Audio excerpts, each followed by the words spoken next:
दिन प्रतिदिन विश्व में वस्ती बढ़ती जती रही है। आ वस्ती की जरूरत पूरी करने માટે ऊर्जाની જરૂર પડે છે, જેમાંથી અલગ-અલગ પ્રકારો દ્વારા ઊર્જા પ્રાપ્ત થાય છે। તો જેનાથી વિશ્વમાં ગ્લોબલ વોર્મિંગ જેવી સમસ્યા ઊભી થઈ છે। તો આ સમસ્યાનો ઉકેલ શું છે?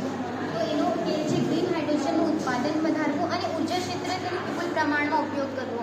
તો આ ગ્રીન હાઇડ્રોજનમાં સૌપ્રથમ અમે સોલર સેલ વિન્ડમિલના મદદથી ઉત્પન્ન થતી વિદ્યુત ઊર્જાની મદદથી ઇલેક્ટ્રોલિસિસ પ્રક્રિયાથી હાઇડ્રોજન અને ઓક્સિજનને છૂટા કરીએ છીએ। પછી એને સ્ટોરેજ ટેન્કમાં લઈ જઈએ, તેનો સંગ્રહ કરી શકાય અને જે તે જરૂરિયાત અનુસાર આપણે તેનો ઉપયોગ કરી શકીએ છીએ।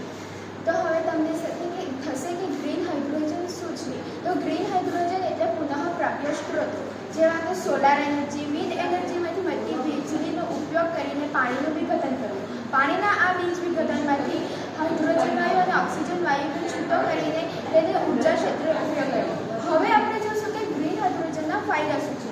તો ગ્રીન હાઇડ્રોજન દ્વારા ઉર્જા ક્ષેત્રે અમૂલ્ય ક્રાંતિ લાવી શકાય છે। અને ગ્રીન હાઇડ્રોજનના ઉત્પાદન કે વપરાશમાં કોઈપણ પ્રકારના ગ્રીન હાઉસ